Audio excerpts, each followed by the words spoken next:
আরেকটা বিষয় আপনাকে বোঝাই, যেটা আমার নজরে এসেছে। অনেকেই যে প্লাস্টিকের টুপি পরে আছেন মাথায়, এই প্লাস্টিকের টুপিকে আমরা ডালি বা ঢাকি বলি। এই প্লাস্টিকের টুপির কোনো মূল্য আছে?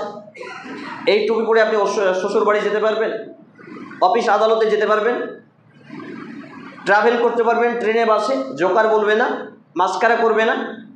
কিন্তু আমি যে টুপি পরে আছি, এই যে এই টুপি পরে যেতে পারবো তো অফিস আদালত, কোর্ট কাছার, দেশ বিদেশ সব জায়গায়? তাহলে যেই পোশাক পরে আমরা মানুষের সামনে যেতে পারি না, সেই পোশাক পরে রবের সামনে আসতে পারি কি করে? এই জন্য আমরা বলেছি, যেসব মসজিদে তাল পাতার, খেজুর পাতার আর এই প্লাস্টিকের টুপি আছে, এগুলোকে আগুন দিয়ে পুড়িয়ে দিতে হবে। প্রয়োজনে আপনি পারলে ডজন ডজন টুপি কাটাই টাঙিয়ে রাখেন, এই কাপড়ের টুপি। যার প্রয়োজন আছে পড়বে, না প্রয়োজন আছে না পড়বে। টুপি পড়া ফরজ নয়, সুন্নাত নয়, মুস্তাহাব আমল, যদি কেউ করতে পারে। ওলামায়েদের তবুও মতভেদ আছে।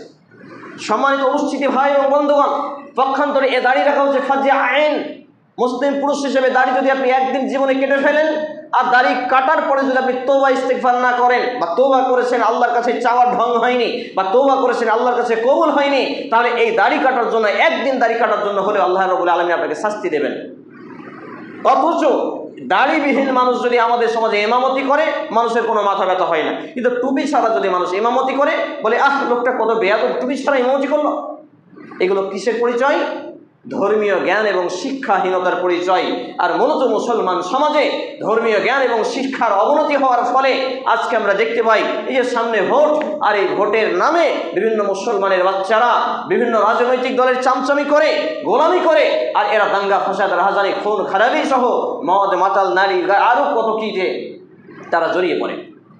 সম্মানিত উপস্থিতি ভাই এবং বন্ধুগণ, কনস্টিটিউশন অফ ইন্ডিয়া, আপনার ভারতীয় দেশীয় সংবিধান, ভোটাধিকার, আপনি ভোট আছে, আপনি ভোট দিয়ে দেন কোন একটা পার্টিকে, বাস ওখান পর্যন্ত শর্ট করে দেন, এন্ড করে দেন, ওখানেই খতম করে দেন, চ্যাপ্টারটাকে ক্লোজ করে দেন। কিন্তু আপনি মুসলমানের বাচ্চা, আমি মুসলমানের বাচ্চা, অথচ আমি এবং আপনি আল্লাহর ইবাদতের জন্য সৃষ্টি হয়ে এসেছি। আল্লাহ রাব্বুল আলামিন তার ইবাদতের জন্য পাঠিয়েছেন, ওয়া আবুদুল্লাহ ওয়া লা তুশরিকু বিহি শাইয়্যা, তোমরা আল্লাহর ইবাদত করো, তার সঙ্গে কাউকে শরীক করবে না।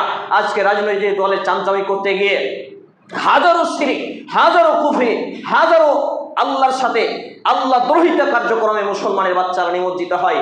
অথচ পরনে থাকে পাঞ্জাবি, মুখে দাড়ি, মাথায় টুপি, আর হাতে অনেকের তসবিহ দানাও দেখা যায়। সম্মানিত উপস্থিতি ভাই এবং বন্ধুগণ, আল্লাহ রাব্বুল আলামিন জানিয়েছেন, ওয়া মা খালাকতুল জিন্না ওয়াল ইনসা ইল্লা লিয়াবুদুন। সূরা আয-জারিয়াত 11 নম্বর সূরা 56 নম্বর আয়াত, সূরা আল বাইয়িনা 98 নম্বর সূরা 5 নম্বর আয়াত, সূরা আন-নিসা 4 নম্বর সূরা 36 নম্বর আয়াত, সূরা আন-নাহল 16 নম্বর সূরা 36 নম্বর আয়াত। এছাড়াও একাধিক আয়াতে কারিমা আছে যেখানে আল্লাহ